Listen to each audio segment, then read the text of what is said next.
Hoy tenemos al gran Ismael Galancho, alguien que lleva años desmontando mitos nutricionales con ciencia, sentido común y rigor.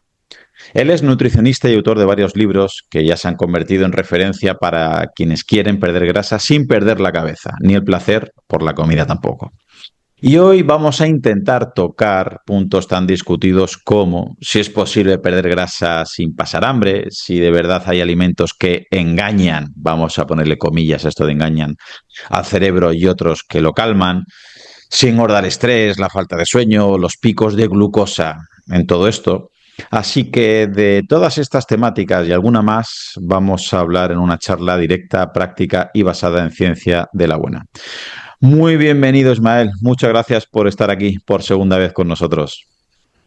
Nada, gracias a ti, Claudio, por invitarme. Ya sé que llevas tiempo detrás mía, pero sabes que tengo la agenda complicada y ha pasado mucho tiempo hasta que he podido hacer un hueco, pero bueno, lo importante es que ya estamos aquí y nada, encantado de estar aquí contigo y con tu audiencia. Ese, sí, sí, sé cómo vas de liado, pero eso es buena señal y a mí no me importa esperar a la gente que merece la pena. Bueno, ha dado tiempo a que hagas este último librazo, Ya no paso hambre, que antes de empezar me molaría preguntarte que, ¿qué te llevó a escribir este libro? Es decir, ¿fue una respuesta al hartazgo con las dietas tradicionales? Porque el título parece, ¿no?, de alguien que acaba de romper con su anterior Nutri, ¿no? Y le está diciendo, mira, ya no paso hambre. ¿Van por ahí los tiros? No, realmente no. La- Decidí escribir este libro, uno, porque me parece que es un tema que aunque se habla mucho de hambre y saciedad, de mecanismos de recompensa, de comida palatable, de hambre emocional, no se aterriza exactamente, vale, ya sabemos por qué pasamos hambre, ya sabemos que el hambre es jodida, ya sabemos que hay diferentes tipos de hambre, pero tío, dame soluciones, ¿vale? Entonces, dime soluciones a esto, ¿no? Y la ciencia, la evidencia científica está investigando muchísimo en relación a todo esto de la saciedad. Cada vez sabemos con más fehacientemente que podemos modular la saciedad mucho más de lo que pensábamos y por tanto el hambre.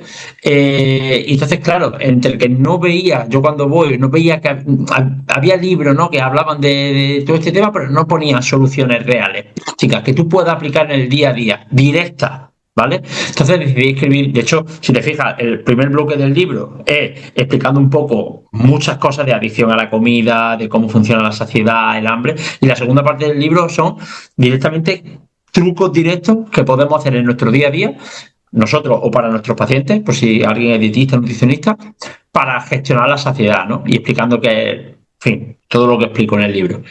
Y vi que había una falta, ¿no?, de esto, ¿no? Entonces, es como que la ciencia estaba avanzando mucho por ahí, pero nadie lo contaba para el público, ¿no? Entonces, decidí escribir este libro. Y con respecto al título, siento decir que los títulos lo eligen las editoriales, ¿vale? En consenso con el autor, o al menos en mi caso, ¿eh? En consenso con el autor, pero lo eligen las editoriales, ¿eh? El título, al final es una combinación, los títulos, pues ya sabes, que sean cortitos, Claro. que ejemplifiquen un poco de lo que va el libro, entonces un poco de ya no paso hambre, no es como de, hostia, toda la vida dieta, ¿no? Gente que toda la vida dieta y dieta siempre se asocia a hambre, ¿no? Y, joder, de una vez por todas, pues ya sé que puedo llevar una dieta saludable con el objetivo de perder grasa sin pasar hambre, ¿no? Claro.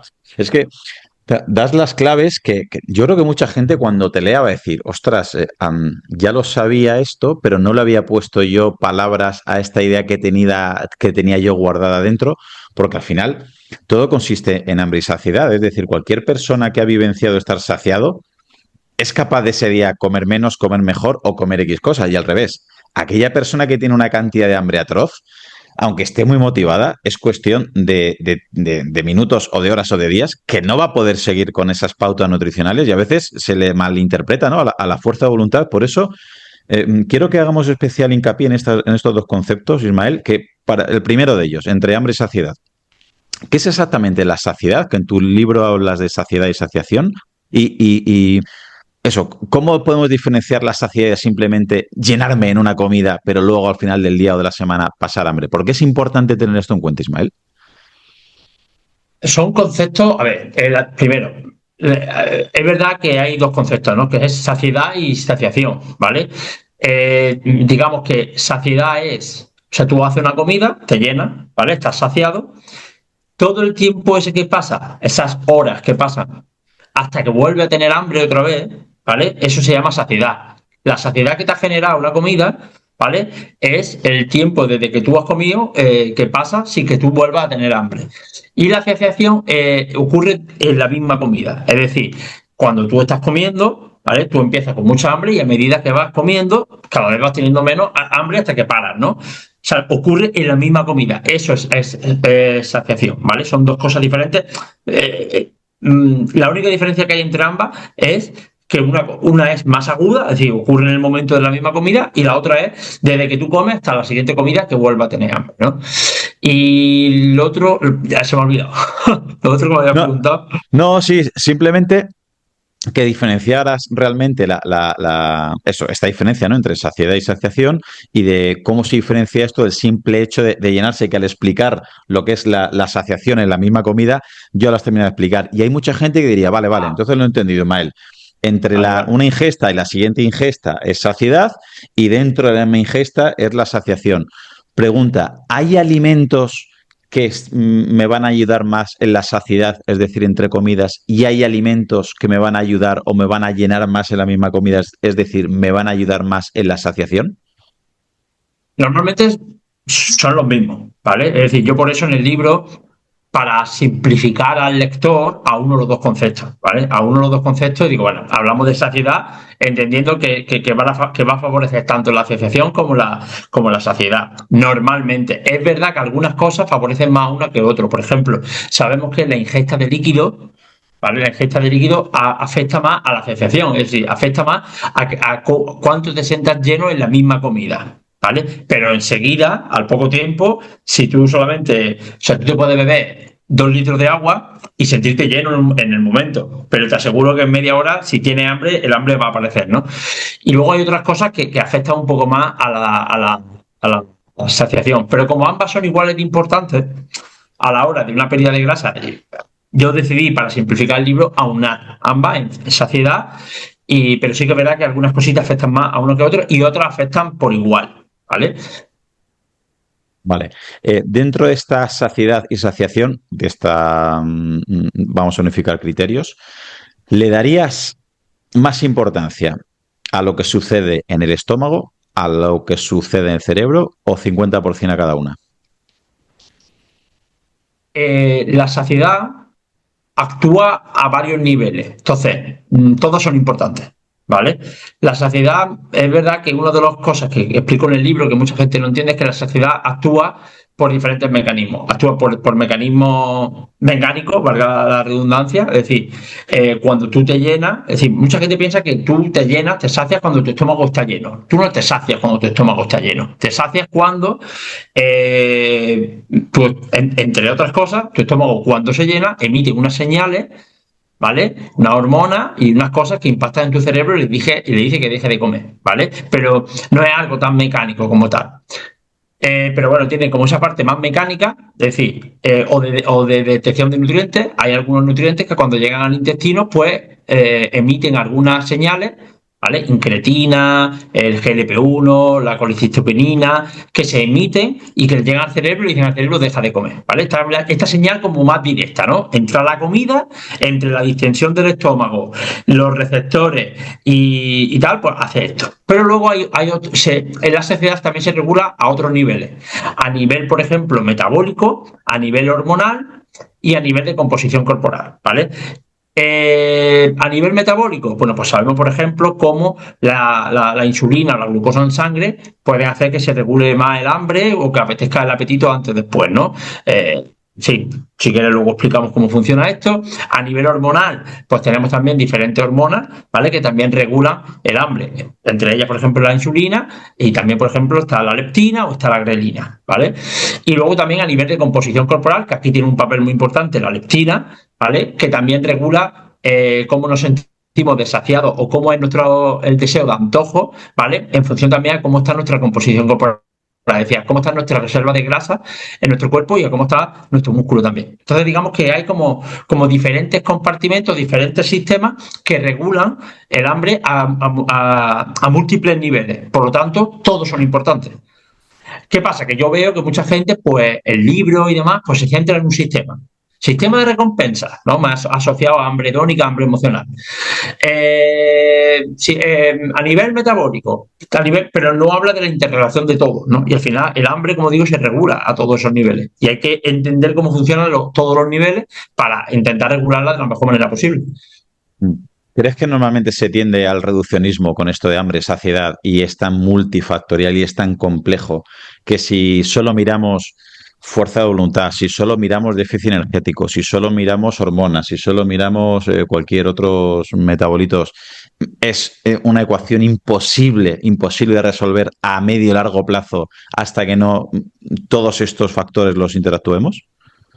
Imposible no es, pero sí es complejo, ¿vale? De hecho, acaba de dar con la clave de la obesidad. O sea, me refiero, acaba de describir de una manera parcial al menos qué es la obesidad, ¿vale?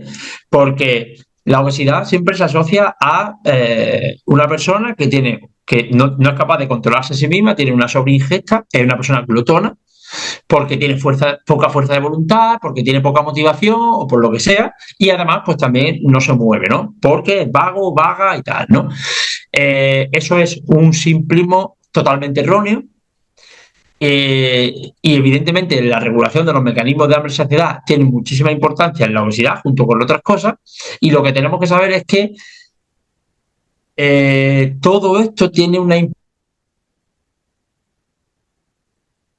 medida a nuestra a nuestro control, por decirlo de alguna forma, ¿vale? Que hay personas que tienen más fuerza de voluntad, que tienen más y que son capaces de mantener durante más tiempo déficit calórico incluso agresivo por un fin, ¿no? Típico, siempre por ejemplo, de los culturistas, ¿no? Cuando van a competir, ese fin que ellos se ven ahí en el escenario, que llevan tanto luchando, compensa las penurias que pasan durante ese déficit calórico tan agresivo y tal. Que hay personas que tienen, por supuesto que sí, ¿vale? Pero tenemos que entender que no se trata de una cuestión meramente, diría que esto de fuerza, voluntad, motivación es lo que menos importa realmente. Está ahí también, evidentemente que está ahí, pero no es ni siquiera el mayor, no supone el mayor porcentaje de lo que regula todo esto. Hay una serie de mecanismos fisiológicos, psicológicos, metabólicos, hormonales que regulan todo esto. A veces, independientemente de la motivación que tú tengas o independientemente de la capacidad o el esfuerzo, la capacidad de esfuerzo que tú tengas. Que tienes mucha capacidad de esfuerzo y demás, puede hacer que mantenga durante más tiempo eso, pero en la mayoría de casos, lo más normal es que eso termine rompiéndose. Pongo un ejemplo en el libro, ¿no? Del Holodomor, que fue esa hambruna, ¿no? En los que una hambruna brutal que hubo en la Europa del Este, en la zona de Ucrania, cuando era la Unión Soviética, donde morían de hambre millones de personas, y donde al punto de evidentemente un caso extremo, pero ¿qué te hace hacer el hambre? Que empezaron a desaparecer perros y gatos de las calles, empezaron a desenterrar cadáveres de los cementerios para comer, recurrieron al canibalismo, cuando se moría un familiar comercializaban con los miembros, con otros, en fin, cosas brutales, ¿no? Entonces yo siempre digo que el hambre es el instinto, o quizás el instinto más primario y más potente que tiene el ser humano, porque es lo que te garantiza la supervivencia, porque si tú no te alimentas, a nivel evolutivo estoy hablando, no sobrevivías. Entonces el hambre es uno de los mayores instintos más potentes y es, como yo digo, el gran coordinador y el gran regulador, ¿no? Del director de orquesta, ¿no? Como yo le llamo, de todo esto. Y cuando el hambre está presente, de verdad, es muy difícil tener fuerza de voluntad, es muy difícil. Entonces, hay muchas cosas ahí complejas que influyen y que son en parte la explicación de la obesidad, que por supuesto que las personas con obesidad, como digo, que existe fuerza de voluntad, motivación, algunas pueden tener más, menos, vale, sí, pero es mucho más profundo. Claro, entendiendo toda esta tesitura, que yo obviamente es de las que he escuchado la que más me cuadra, fisiológicamente parece la más coherente, podríamos intuir lo que has dicho para que lo entienda absolutamente todo el mundo. Que igual que hay gente que ha heredado unos genes que eres más alto, que eres más bajo, que eres más fuerte, que tienes más capacidad para coger músculo, que tienes menos, que eres más de un color de piel más blanco, que eres de un color de piel más oscuro, que tienes ojos azules, que tienes ojos marrones.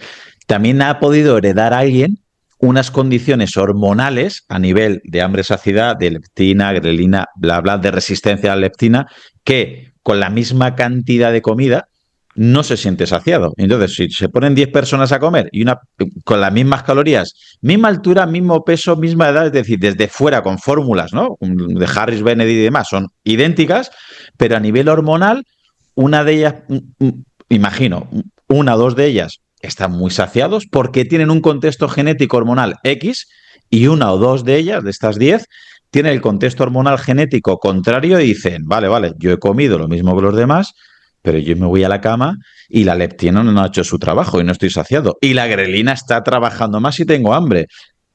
Ese contexto hormonal se puede dar y claro, desde fuera yo intuyo que las 6 o 7 personas en este ejemplo estarán normales, ¿no? Ni estarán muy saciadas, ni estarán con hambre.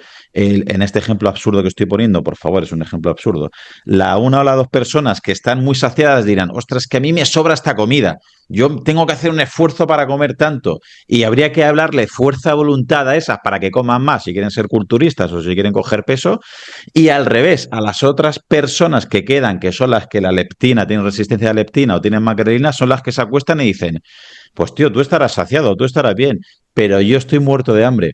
¿Esos contextos hormonales también los heredamos y hay que incluirlos en la ecuación, Ismael? Hay una predisposición genética a la obesidad, y esto es así. Hay personas que ante un mismo déficit calórico incluso no responden. Es decir, hay dos personas que tú las coges, les pones el mismo déficit calórico, mismo gasto calórico, una pierde peso y la otra no. ¿Vale? Al mismo déficit calórico, con el mismo gasto calórico y todo, y tienen ciertas alternancias como las que tú has dicho, que lo has explicado bastante bien. Si una persona, por ejemplo, tiene resistencia a la insulina y resistencia a la leptina, recordamos que la insulina, a la contra de lo que mucha gente piensa, es una hormona anorexígena. La insulina quita el hambre, ¿vale? Y la leptina quita el hambre también. Las dos son anorexígenas. Pero si tú tienes resistencia a la leptina y tú tienes resistencia a la insulina, esto significa que estas hormonas no ejercen su acción. No se unen a sus receptores, no ejercen su acción. Por lo tanto, no ejercen su acción de quitar el hambre. Por lo tanto, el hambre persiste. Entonces, a una persona, tú le alimentas a una persona que tiene resistencia a la insulina, resistencia a la leptina, o las dos, y se va a saciar mucho menos y va a sentir hambre mucho antes que una persona pues, que no tenga eso. A las mismas calorías, igualdad de condiciones. Entonces, para esta persona que no tiene resistencia a la leptina, a la insulina, dirá, joder, es que eres un glotón, es que no para de comer, es que lo asocia a algo muy conductual, es que no tienes fuerza de voluntad, no, es que sus hormonas no funcionan como las tuyas. ¿Vale? Entonces, esto es un ejemplo de mil cosas, ¿no? Y entonces, claro, ocurre esto. Y también con el ejercicio, ¿eh? Con el ejercicio pasa igual, ¿no? No, es que son vagos, no se mueven, ¿no? Ojo, que algunos somos más vagos que otros, pues sí, pues, está claro. Pero que hay algo más allá, pues sí. Hay, por ejemplo, en condiciones de sobrepeso o obesidad se pueden dar lo que se llama como hiporreactividad, ¿no? Cuando hay una resistencia a los glucocorticoides, es decir, hay algunas hormonas, ¿vale? Que lo que hacen es el cortisol, las catecolaminas, lo que nos hacen es activarnos, ¿no? Estados de vigilia, activarnos y demás, ¿no? ¿Qué pasa? Que hay personas que tienen resistencia a esto también. Entonces tienen lo que se conoce como hiporreactividad. Hiporreactividad que cursa con lo que se conoce como lasitud. Lasitud es estos cuerpos pesados, los párpados caídos, personas con obesidad que suelen tener los párpados caídos, incluso la actitud de la boca semiabierta, así como que se te cae. Eso se llama lasitud. Es un estado derivado, entre otras cosas, de una alteración en alguna hormona, en estas catecolaminas y demás, lo cual hace que moverse, es decir, si yo le digo a una persona de este tipo que ande 1 kilómetro, el esfuerzo que le supone a esa persona es como si te digo a ti, anda, no sé, lo estoy inventando, 10 kilómetros. ¿Entiendes? Entonces, el esfuerzo que le supone, la carga de esfuerzo que su cerebro interpreta de eso es mucho más alta. Entonces, es que era un vago. Bueno, era un vago, ¿pero por qué? Porque tiene una serie de alteraciones, por decirlo de alguna forma, que tú no tienes, que le hacen que sea así. ¿Que se pueden revertir? Por supuesto, pero hay que conocerla y hay que contar con un especialista que sepa revertirla, ¿vale? Tanto la resistencia a la insulina, la resistencia a la leptina y todo esto que estoy hablando, ¿no? Y esto solo es la guinda del pastel. Como esto que te estoy explicando, existen otras muchas cosas, ¿no? Entonces, no podemos simplificar que pues todo esto, la correlación hambre-saciedad y demás, pues sea simplemente una cuestión de fuerza de voluntad, porque que puede estar e influye en parte, sí, pero ni siquiera es lo más importante. Aquí estuvo hace unos meses Alfredo Andreu hablando del Ozempic y estos análogos y demás, que es donde efectivamente la ciencia de la farmacéutica se ha metido porque han visto que es donde está, vamos a ponerle muchas comillas a esto del éxito, porque ahora, bueno, ya lo degradamos en esa entrevista, pero donde han visto que personas que no se podían controlar con la comida, que no podían tener esa fuerza de voluntad, de repente, con este Ozempic o Mounjaro o con lo que fuere, sí pueden llegar a controlarse porque precisamente a nivel hormonal había esta modificación. Otra cosa es que esto sea positivo, sea peligroso y veamos qué opciones hay. Pero por ahí van los tiros, es decir, la farmacéutica ha intentado precisamente tocar estos umbrales de hormonales y es cuando la persona a nivel hormonal está bien, está controlada, es cuando ha podido comer e incluso están comiendo mucha menos calorías de las que deberían. Es que justo la farmacéutica ha tocado la tecla de qué es lo más importante para perder peso y las personas con sobrepeso o obesidad, que es la gestión de la saciedad. Es que es eso. Básicamente, estos fármacos hacen otras cosas, mejoran la oxidación de grasa, pero la vía principal por la que actúan es porque te quita el hambre, ¿vale? De una manera brutal. ¿Qué pasa? De hecho, mi libro, yo lo que hago, así como de forma simple, es, oye, ¿cómo podemos hacer lo mismo que hacen estos fármacos de forma natural? Lo mismo, bueno, salvaguardando la distancia, ¿vale?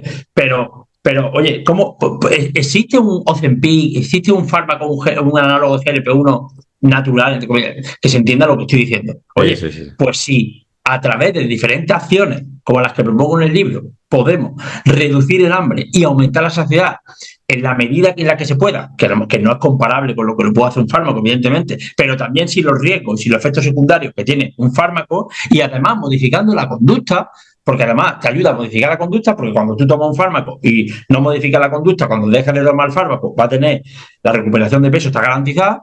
Entonces, ostras, si podemos hacer esto y si la ciencia nos va diciendo que podemos modular la saciedad de una forma natural, vamos a empezar por ahí.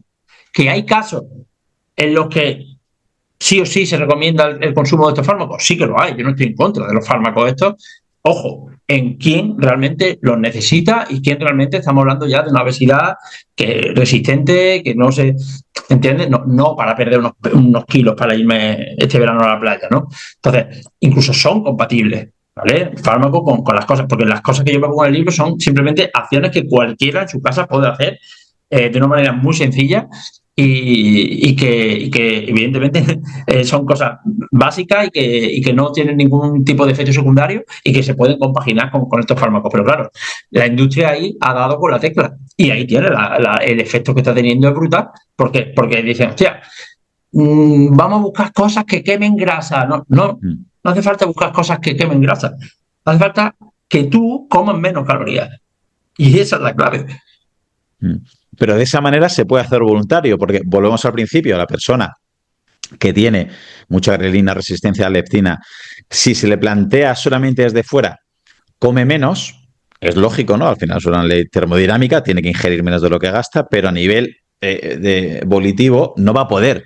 Pero con estos, por ejemplo, con este medicamento, que no es que lo esté defendiendo, por favor, ni mucho menos que yo opino como tú y como Alfredo Andreu, que hay unos casos en concretos que están siempre y cuando estén con hábitos, pero la pregunta ¿es más fácil que una persona llegue a unas calorías con un tipo de alimentación y es mucho más difícil que llegue a esas calorías y se sacie con otro tipo de alimentación? Y ahora podemos pasar a la comida, que creo que está bastante repetido, pero sigo viendo muchísima gente que todavía luego la práctica no lo tiene tan claro, que muchas veces está claro que hay que llegar a unos gramos de proteína, de grasa, de carbohidratos en algunos contextos, pero siguen sin entender que a lo mejor una patata cocida tiene un índice de saciedad mucho mayor que la misma cantidad de carbohidratos o de calorías que cualquier otro alimento. ¿Qué tiene que ver aquí la comida real, Ismael? ¿Es la cantidad de fibra? ¿Es la temperatura? ¿Es la textura? ¿Es la cocción? ¿Es el alimento? ¿Es el macronutriente? ¿Dónde está un poquito el origen para que la gente que todavía no llega a entenderlo ¿Por qué diferencia saciedad entre comida real y comida ultraprocesada? Y luego, dentro de la comida real, investigaremos un poquito más. O sea, ha abierto un melón tan grande que no sé ni por dónde empezar, porque, a ver, por un lado, evidentemente que tú puedes comer tú puedes comer para saciarte de una forma mucho más. Hay un estudio en lo que se ve que si tú tienes en cuenta algunos de los trucos, o sea, si tú tienes en cuenta algunas cosas si tú tienes en cuenta en tu alimentación cosas para mejorar tu saciedad, ¿vale? Y otro grupo no tiene en cuenta estas cosas, había una diferencia de ingesta de 1.000 calorías diarias. 1.000 calorías diarias. Simplemente teniendo en cuenta algunas cosas, como las que pongo en el libro en relación a esto, ¿no? Es muchísimo. Es que es muchísimo, ¿vale? En cuanto a qué características tienen los alimentos para que generen más saciedad, ¿no? Tú has hablado de la patata, que existe lo que se conoce como índice de saciedad por caloría y la patata sale como uno de los mejores, de los más saciantes. En algunas poblaciones es como la más saciante y en otros, bueno, está como siempre está arriba, ¿no? Existen diferentes cosas que se superponen, ¿vale? Porque hay gente que dirá, joder, pero si yo siempre he escuchado que la proteína es más saciante y la patata no es más rica en carbohidratos, no tiene tanta proteína. Ya, pero es que hay otras cosas, como por ejemplo el contenido en agua y la fibra, que también son incluso más importantes para la saciedad que la proteína, ¿no? Entonces, verás que hay diferentes alimentos, hay varias cosas que son pues, la densidad nutricional, la cantidad de agua, de fibra, de proteína que tienen los alimentos, que hace que sean más saciantes o no, pero a veces digamos que se sobrepone, ¿no? Por eso te digo, hostia, pues la patata no tiene proteína, bueno, pero aún así tiene tanto de lo otro que supera incluso a alimentos proteicos que suelen ser los reyes en este caso. La distinción entre comida real y alimentos ultraprocesados, así a grandes rasgos nos sirve, pero no es nada precisa, ¿vale? Es decir, tú puedes decir, la comida real se hacía más que lo procesado. Así como a grandes rasgos te lo compro, pero al mínimo que miremos un poco con lupa ya no te lo compro. ¿Por qué? Porque hay alimentos de comida real que sacian menos que algunos procesados y viceversa. Y hay multitud de ejemplos, ¿vale? Porque entre otras cosas tenemos que hablar de saciedad por calorías. ¿Esto qué es? Si yo te digo a la gente, yo puse una vez un post que dije, ¿qué es más saciante, una patata o un puñado de frutos secos? Y mucha gente decía que el puñado de frutos secos es más saciante. En términos absolutos puede que sí, pero nosotros tenemos que hablar de saciedad por caloría. ¿Esto qué se hace? El valor aquí se calcula la densidad nutricional. Caloría, la patata es mucho más saciante que los frutos secos. En otras palabras, para que se entienda, sí, los frutos secos pueden saciar, te comes un puñado así y te sacian, pero te has comido 600 calorías en ese puñado, ¿entiendes? Entonces, hay que ver la densidad calórica y la densidad nutricional de los alimentos. Entonces, cuando hablamos y hay que hablar de saciedad por calorías, y eso lo explico en el libro, y cómo se calcula y demás, cuando hablamos entonces vemos que hay algunas cosas que ya fallan, ¿vale?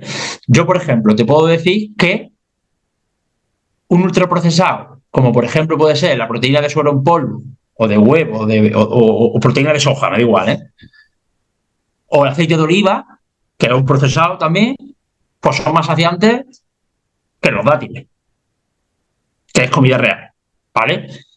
Y como eso, te puedo poner muchos ejemplos. Y yo te puedo decir que la soja texturizada, que es un procesado, es mucho más saciante.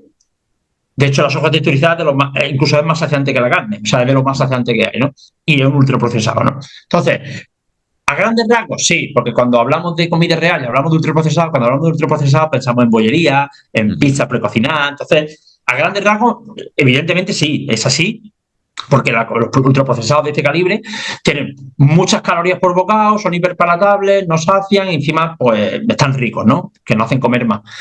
Pero cuando ya entramos al pequeño detalle, no nos sirve esta clasificación así, ¿vale? Ismael, sé que en tu libro ya hablas de esto, pero bueno, sin hacer spoiler, pero grosso modo, ¿nos podrías compartir qué 3, 4, 5 alimentos son los más saciantes sabiendo que depende del contexto y cuál sería lo más traicionero, lo primero que deberíamos evitar, aunque sea grosso modo, en grandes rasgos? Sí, bueno, no depende del contexto. Yo creo que aquí es de las pocas cosas que esto es universal para todo el mundo, ¿sabes? Eh, Alimentos saciantes, bueno, pues en el top, y esto no es que lo diga yo, o sea, hay una clasificación del índice de saciedad por caloría y aparecen alimentos como la patata que hemos dicho antes, por supuesto todo lo que son las verduras, vegetales, pues son muy saciantes. ¿Por qué? Pues porque aportan agua, aportan fibra y una baja densidad calórica. ¿Vale? Entonces, en saciedad por calorías son muy saciantes. Cualquier tipo de verdura, la patata. Otro alimento saliéndonos de ahí, tenemos las legumbres. Las legumbres son muy saciantes, ¿vale? Porque, en fin, tengo que decir que más allá de los factores intrínsecos que tienen los alimentos que generan saciedad, hay otros factores que no dependen de los alimentos que generan saciedad. Es decir, tú te puedes saciar más o menos Claro. ante un plato, incluso antes de comerle, ¿vale? De hecho, está la saciedad sensorial, o sea, aquí hay mucha amiga, ¿vale? Entonces, hay otras cosas como la textura, el volumen, la masticación, que influyen en la saciedad, incluso el aspecto psicológico, ¿vale? Hay brutal lo que sabemos hoy en día sobre la saciedad, Incluso el pero tamaño del plato y el color del plato y esas cosas también influyen.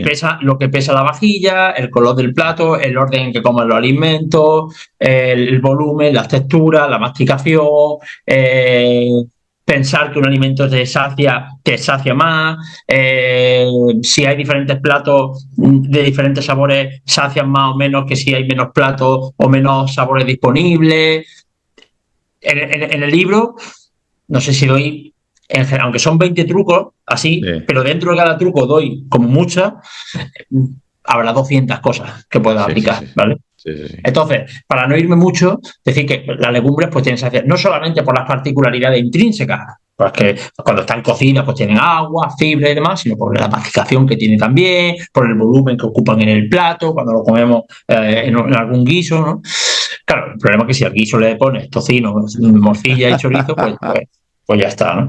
Las legumbres y luego, pues bueno, pues también tenemos todo lo que sea proteína magra, ¿no? Pues por ejemplo el pescado blanco, el pescado, el carne de ave, por ejemplo, pues también son alimentos muy saciantes. Y a la contra, los menos saciantes, pues como todo el mundo se imaginará, son aquellos que tienen mayor densidad calórica y pues son bajos en fibra, pues podemos hablar desde dulce, bollería, galletas, snacks de saladitos, pues patatas fritas o cualquier snack de este tipo salado, en fin, todas estas cosas que sabemos bueno, vamos, además es súper evidente, ¿no? Tú cuando empiezas a comer palomitas luego no puedes parar nunca, ¿no? Entonces, bueno, también sabemos que la combinación de carbohidratos y grasa, si además tienen punto dulce o punto salado, pues también. Aunque también te digo que, por ejemplo, la sal hace una curva del Messi. O sea, una curva del Messi. Hace como una campana de Gauss, perdón, que diga. La sal, por ejemplo, sabemos que comer más alimentos más salados te hace comer más, pero a la contra, si en tu dieta en general no comes nada de sal, también aumenta el hambre. Porque conseguir suficiente sodio es como un aspecto evolutivo, ¿vale? Esta es la hipótesis que se plantea. En los estudios lo que se ve que dietas que no comen nada de sodio, nada de sal, comen más, porque es como que tu mecanismo de... Hay diferentes micronutrientes, se contempla el sodio, el magnesio y el calcio, que cuando faltan en tu organismo, de una manera sustancial, ¿vale? Pues aumenta el apetito para motivar a la persona a que busque comida para cubrir esos requerimientos, ¿vale? Lo que pasa es que hoy en día es muy difícil, a no ser que lo haga a conciencia, tener una dieta muy baja en sodio, ¿no? Entonces, ni lo poco ni lo mucho, ¿no? Con el tema de la sal, y pasa un poco parecido con el dulce también, ¿eh? El dulce, cuando supera cierto umbral, que creo que es superar un 20%, lo explico en el libro, pero no me acuerdo, porque claro, una cosa dulce te hace comer más, pero cuando una cosa está muy dulce, empalaga. O sea, es como que satura el cerebro. Entonces, justo genera lo contrario, ¿no? Entonces, hay muchos matices con todo esto, ¿vale? Pero bueno, si a grandes rasgos, es que me lío y no acabamos nunca, eso que te he dicho. Bien, y luego mucha gente, que también lo explicas muy bien, quizás está ya hilando muy fino, ¿no? Como tú has dicho antes, está buscando la guinda del pastel y resulta que ahondas un poquito más en esa persona y sufre de un montón de estrés, duerme muy poco o no está haciendo nada de ejercicio físico. Sé que esto, cada uno de estos factores daría para un podcast, no, para un libro cada uno, pero para que lo vaya entendiendo la gente, que creo que es bastante importante. Vamos uno a uno. ¿Hasta qué punto es relevante este factor, este binomio, este matrimonio de hambre-saciedad, ¿cómo se ve influido, cómo se puede ver influenciado, por ejemplo, primero, por el estrés, Ismael?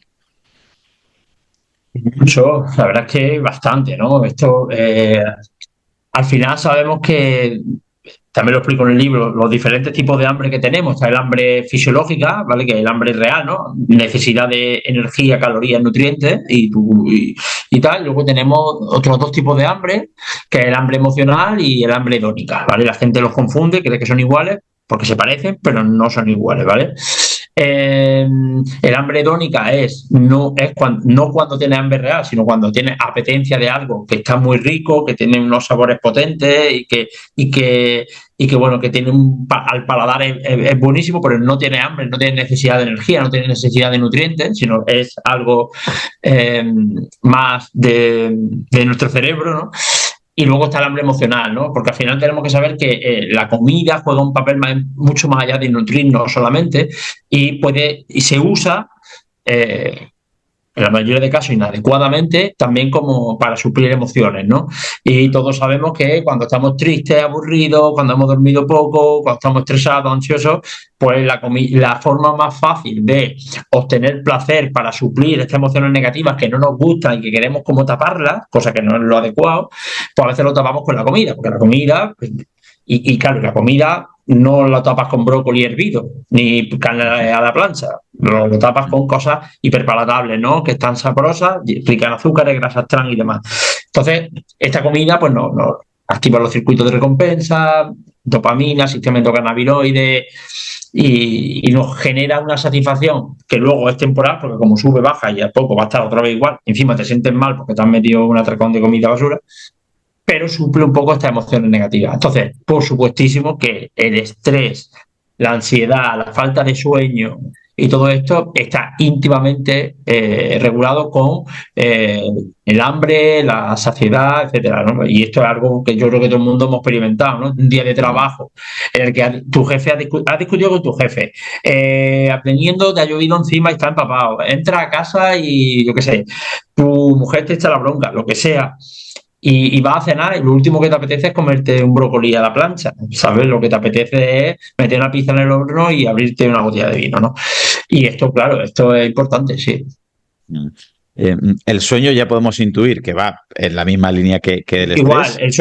el sueño al final, la restricción del sueño, cuando se produce restricción del sueño, se producen unas alteraciones en nuestro organismo que imitan en cierta manera a condiciones de estrés crónico, ¿vale? Hay una elevación del cortisol, ¿vale? Hay una serie se genera resistencia a la insulina y todo esto, entre otras cosas, pues algo parecido, ¿no? A lo que sería el estrés crónico, ¿no? Y aumenta el deseo de comida basura, en fin. Se producen una serie de alteraciones pues son muy similares a lo que sería mantener unos altos niveles de estrés crónico.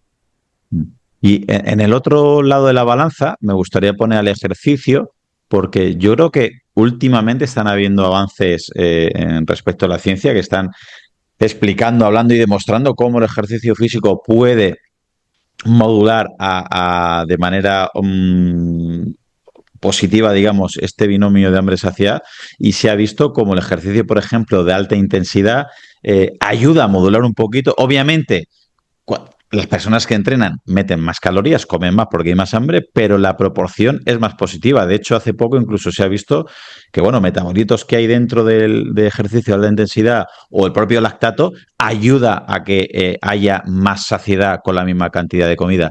¿Esto crees que es relevante y crees que estaría bien que mucha gente lo entendiera para poder aplicarlo? Aquel que pueda, aquel que deba, aquel que su contexto se lo pueda permitir, porque es una fórmula o es una variable que la ecuación aún no se está metiendo. Por supuesto que es interesante, ¿vale? Y de hecho hace poco escribí un post sobre eso, ¿no? Cómo el lactato puede activar ciertas vías que generan saciedad, ¿vale? El lactato generado por el ejercicio, por los propios músculos. La interleuquina 6 es una mioquina que puede liberar nuestro tejido muscular cuando hacemos ejercicio, y parece que también la catepsina B. Son diferentes péptidos, vamos a llamarlo hormonas para que la gente lo entienda, no son esas, bueno, diferentes péptidos o el lactato, son diferentes moléculas, vamos a llamarla molécula, porque cada uno es una cosa, Mm. que se liberan cuando hacemos ejercicio y que impactan en nuestro cerebro, en el hipotálamo, en diferentes regiones y generan saciedad. Lo que vemos que a más intensidad parece que es mayor, ¿no? La anorexia que genera, la saciedad que genera. Cuando digo anorexia me refiero a quitar el apetito, ¿vale? Y esto, lo que nos dedicamos también a la nutrición deportiva, y seguro que hay gente que se dedica a la nutrición deportiva aquí, pues seguro que esto lo sabemos desde hace décadas, aunque sea Ujú. de forma empírica, porque incluso gente que haga ejercicio.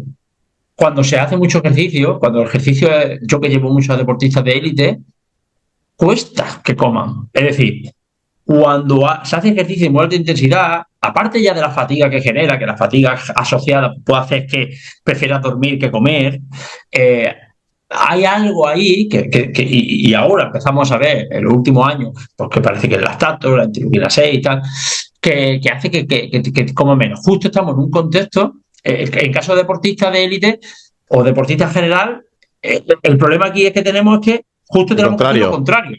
Claro, porque tenemos gente que necesita comer más y que están saciados, porque hacen, entre otras cosas, hacen mucho ejercicio de alta intensidad que les genera saciedad. Entonces, aquí justo a veces yo tengo que buscarme o ingeniármela para generar menos saciedad en estos pacientes. Por eso, conocer los mecanismos de la saciedad, para el común de los mortales, vamos a ir hacia la búsqueda de la saciedad, pero para un grupo reducido, que son los deportistas, a veces tenemos que buscar lo contrario. Entonces, te sirve conocer todos estos mecanismos, te sirve para una cosa y para otra, ¿no? Y sí, sí, el ejercicio es una ecuación que, evidentemente, por 1.000 millones de motivos, y este es uno más, ¿no? Tiene que estar en los programas de pérdida de peso, por supuesto. Mm.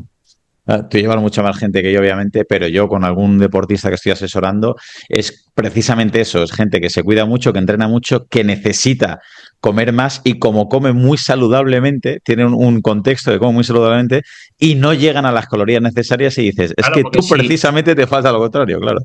claro, es que yo siempre lo digo, es que muchas veces, una vez en una entrevista así, dijo una cosa que evidentemente es un reduccionismo tal, y, y bueno, ¿cómo tienen que comer los deportistas? Digo, pues justo todo lo contrario de lo que tiene que ser una persona con obesidad.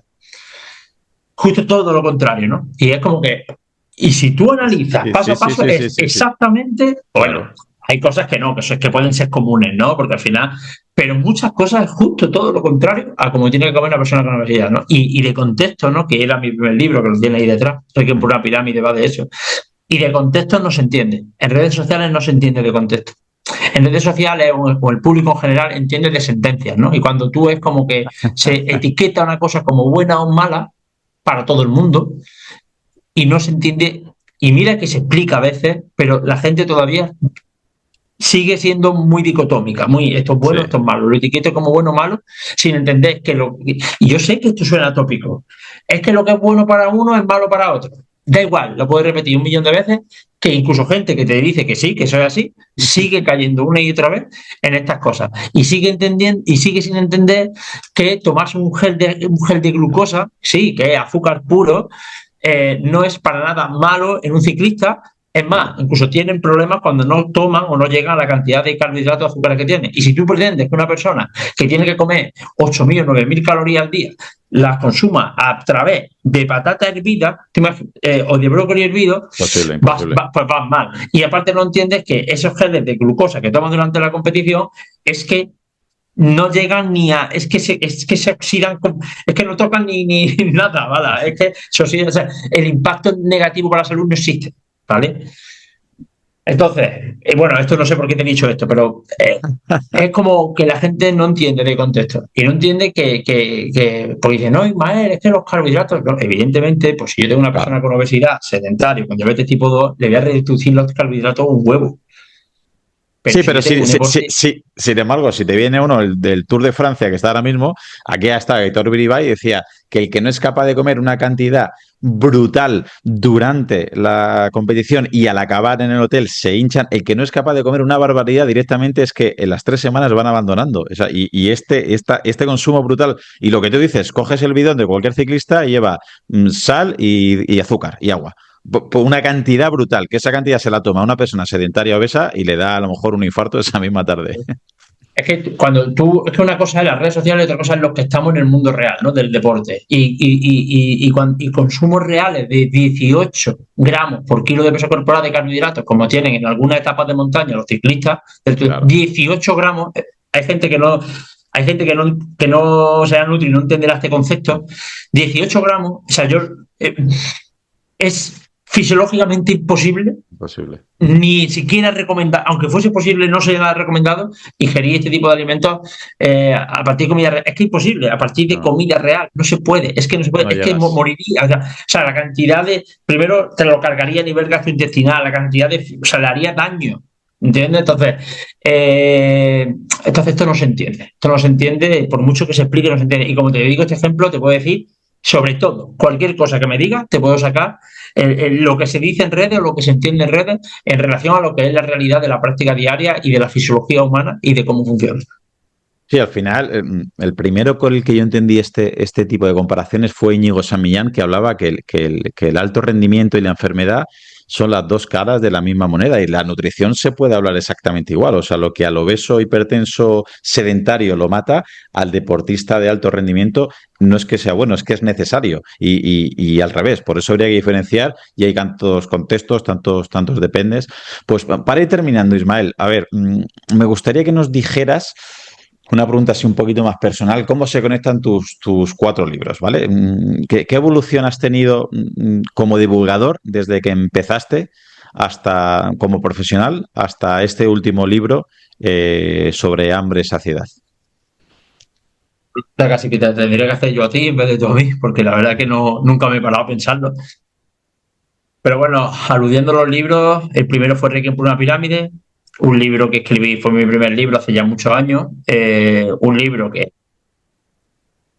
a mucha gente es el que más le gusta de todo. En mi opinión, pues tiene cosas que hoy en día, y yo creo que es como tiene que ser, que no comparto, ¿vale? Y yo creo que así tiene que ser, es decir, si tú hablas con un escritor o con alguien que está Mm. totalmente de acuerdo con todo lo que dijo hace de años en una cosa tan cambiante como esto, pues yo creo que mal va, ¿no? Hay algunas cosas. El grueso está bien, el grueso estoy 95% todo, pero es verdad que algunas cosas que no estoy de acuerdo con aquello, pero bueno, son algunas cositas. Es verdad que el libro, pues fue mi primer libro y aunque le puse mucho cariño, el libro es denso y demás, bueno, pues a lo mejor a nivel, es un poco más, está un poco más subido a nivel de redacción y demás, puede ser más complejo para algunas personas que no estén Mm. dadas en la materia, ¿vale? Pero luego pasé a unos libros más de divulgación, es decir, algo más para todo el mundo, igual de interesante, pero algo más. Yo intento cuando escribo libros que sean cosas que sirvan tanto para gente y se entienda para gente que no sabe nada de nutrición, como para que el que sabe de nutrición diga, ostras, sí, Mm. es como lo que tú has dicho antes, sí, este lo sabía, pero no sabía que era exactamente así. Mm.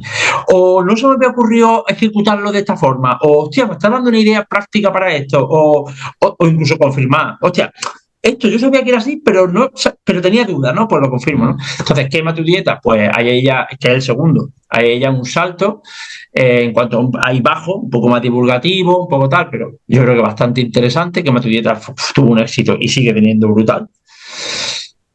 Luego escribí Equilibrio tu glucosa por el tema de que bueno, leía mucha confusión con el tema de los Sí, sí, carbohidratos, sí. los picos de glucosa. Es brutal, brutal la confusión que sigue habiendo a día de hoy. Sigue habiendo, ¿eh? Sigue habiendo y decidí escribir mi libro. Hay mucha gente que este es su favorito, el que mete glucosa. De hecho, hoy mismo, esta mañana, me ha dicho alguien que estaba flipando ya desde el principio lo que estaba aprendiendo. Y por último, Ya no paso hambre, que creo que es el libro, digamos que con el que puede, es un libro más pequeño, más cortito, pero es un libro más de aplicar. Es casi más un manual del Es más, sentido más de práctico. más práctico, ¿no? Ya te digo, el primer bloque explico muchas cosas y el segundo bloque es trucos directos para mejorar la sociedad. Esto, haz lo otro, haz esto. Con su evidencia científica, con sus Mm. cosas, explicando el porqué, como soy yo, pero como más para aplicar directamente. Y Mm. nada, la evolución ha ido así. Ya, de momento no voy a escribir más libros, hace que pase bastante tiempo. Y no sé si escribiré alguno más, la verdad. Siquiera sé si escribiré. Aunque si escribo alguno más, tengo claro de lo que va, de lo que irá. Pero no sé si lo voy a escribir y si lo escribo, pasarán años todavía. Yo creo que sí que lo escribirás. Y si te pongo una pistola en la cabeza y te digo que solo me digas un mito, el mito nutricional más tóxico que sigues viendo hoy en día en redes sociales y que te gustaría que desapareciera para siempre. Solo uno. Me imagino que serán muchos. ¿Serías capaz de elegir uno? A ver, yo creo que los que pueden, en mi ámbito, ¿no? De la Sí, sí, nutrición, sí, ¿vale? sí, sí, Porque si sí. me voy a otros sitios, No, pues no, yo qué no, sé, no. a la Tierra es plana y tal. Pero en mi ámbito de la nutrición, yo siempre digo que lo más peligroso es cuando la tendencia es hacia sobrealarmar. O sea, lo más normal es que la gente, porque es lo que más se comparte, lo que más like genera, es cuando se explican cosas negativas, se exageran cosas negativas y se alarman, ¿no? Entonces la tendencia en redes sociales es a alarmar, porque eso se comparte más, se hace más viral, y el que lo dice con la idea de ganar like y de tal, ¿no? Entonces, justamente eso es lo que me parece a mí más peligroso, ¿no? Cuando bueno, pues alarma a la gente con ciertas cosas. Pero hay otros mitos, son justamente lo contrario. Es que a cosas buenas, ¿vale? A cosas buenas, bueno, en verdad es lo mismo. No, no es lo contrario, en verdad es lo mismo. A cosas Mm, buenas, pues tú dices que no son buenas. Por ejemplo, yo creo que uno de los mitos más peligrosos que hay, ya concretando, es, oye, la fruta te enferma, la fruta es mm, mala, la fruta... ¿Por qué? Porque a mí que me diga que, yo qué sé, el arroz tal te mata, cosa que no es así, evidentemente, pero bueno, digo, bueno, es arroz. Hay otras fuentes, ¿no? mm. Pero la fruta, que es algo tan consolidado, tan tal, y que te digan que la fruta te hace enfermar, que la fruta te hace engordar, con las propiedades positivas que tiene la fruta, y aún más todavía la verdura, que todavía hay gente que incluso demoniza la verdura, pues me parece preocupante, ¿no? Y yo creo que la fruta es mala o la verdura es mala, que lo veo, que lo he Ujú. visto y que lo veo, me parece porque son, y sobre todo la verdura, más que la fruta, la verdura es una fuente de clave en la alimentación de cualquier persona, ¿no? Y luego podríamos hablar de otros alimentos, las legumbres, también hay quien las demoniza, cuando también han mostrado que previenen enfermedades y cardiometabólicas y demás, pero bueno, son más secundarias, pero la verdura sobre todo, y en segundo escalón la fruta, me parece peligroso. Y ya si Mm. entramos en que si el agua deshidrata y todo el rollo pues también. Sí, la verdad es que hay que hacer un esfuerzo en redes sociales para no saltar constantemente. Yo no estoy mucho Pues, en redes sociales, ¿eh? Yo divulgo, pero yo no miro mucho redes sociales. Yo me entero de las cosas de estos mitos y estas cosas, a veces algo miro, ¿no? Pero me sí. suelo enterar porque pues, al final pues, estoy en grupo de WhatsApp con compañeros, porque son los nutricionistas, al final nos conocemos todos un poco, al menos los que vamos en el mismo hilo más académico y más basado en evidencia científica, pues tenemos grupos de WhatsApp y bueno, a veces pues ponen cosas y yo me voy enterando pues un poco por ahí, porque yo la verdad que en redes sociales no estoy mucho. Hace muy bien. Y ya la última pregunta, ya te dejo que sé que el tiempo te exige ya volver a trabajar. Imagínate una persona que dice, vale, Ismael, te escucho, te he entendido, me gusta todo, pero he hecho mil dietas, he fracasado y ahora mismo estoy un poquito en parálisis por análisis. Si solo le pudiera dar tres consejos que haga los tres cambios más importantes o más primarios en su dieta para dejar de pasar hambre, ¿serías capaz de poder hacer tres recomendaciones generales, tres pequeños cambios o grandes cambios que sean los prioritarios, el ABC, lo más importante, lo más urgente? ¿Cuáles le podría Para aumentar la recomendar? saciedad en la dieta, ¿no? Sí, para mantener la saciedad, correcto. Sí, bueno, yo creo que justamente los principales así, a grandes rasgos, pues son un poco justo lo que todos conocemos, ¿vale? Lo que va descubriendo la ciencia últimamente son cosas ya un poco más yendo a cosas más concretas que podemos hacer, pero lo que es así como a grandes rasgos, yo creo que todo el mundo lo conoce. Al final, si quieres mejorar la saciedad en tu dieta, las básicas y que todo el mundo creo que sabe, pero bueno, tengo que decirlo porque es lo más importante, es, por un lado, eh, reducir la ingesta de alimentos que tienen alta densidad calórica a la vez que baja densidad nutricional. Y estos son alimentos ultraprocesados hiperpalatables, no alimentos ultraprocesados a seca. No, porque hay alimentos ultraprocesados a seca o procesados o ultraprocesados que son, uno, saludables y dos, es verdad que también son los menos, ¿eh? Y dos, más saciantes. Alimentos ultraprocesados de mala calidad y o hiperpalatable, reducirlo. Y estos son todos aquellos que, sobre todo, lo que se conoce como bliss point, que lo explico en el libro, los que tienen una combinación de grasas con azúcares y o sodio y o ciertos aditivos, ¿vale? Entonces, combinación de grasa y azúcares, y si encima le añadimos también el sodio por ahí, ¿vale? Esto es lo peor. Entonces, esto es reducirlo, ¿vale? Reducir esto. Eso por un lado. Punto número 2. Aumentar justo lo contrario. Baja densidad nutricional, baja densidad calórica y alta densidad nutricional, ¿vale? Que es justo lo contrario. Y aquí las verduras son las reyes. Aumentar la ingesta de vegetales, importante. Y luego también aumentar la ingesta de estos otros alimentos que he dicho. Pues proteínas magras, y cuando hablo de proteínas magras, hablo tanto de animales como vegetales, es decir, hablo de pescado blanco, ave, legumbres, incluso derivados de la soja y demás, están ahí arriba. Y punto número 3, mira, te iba a decir una cosa, pero te iba a decir... te dejo 4, si quieres poner una tercera y una cuarta. Es que son muchas cosas. Es que si es solo de nutrición, bueno, porque te iba a decir correcto descanso, gestión de estrés, ejercicio físico de alta intensidad, pero bueno, lo voy a decir dentro del ámbito de la nutrición. La fibra. La fibra es probablemente el nutriente más infravalorado que tenemos hoy en día. No solo porque es clave para mejorar la saciedad, hay diferentes tipos de fibra, ¿vale? Que cada uno ejerce una acción u otra, pero hablando en general, ¿no? De fibra insoluble y almidón resistente, que no es una fibra, pero se comporta como una fibra, solamente estos 3 tipos tienen un impacto enorme en la saciedad, ¿vale? Y además tienen un impacto enorme en nuestra salud cardiometabólica. Entonces, la fibra, ya te digo que es uno de los alimentos más infravalorados que hay. Y esto no lo digo yo, ¿eh? Esto no lo digo yo, ¿eh? Esto tú solamente, cualquier persona que sepa buscar en base de datos científicas, que me diga a mí de dónde saca, porque Claudio, cuando alguien dice que las legumbres son malas, te digo, no hay ni un solo estudio, ni uno. No que no se han estudiado este antinutriente, la lectina, y le han dado a una mosca la lectina aislada, porque la lectina luego se encuentra. No.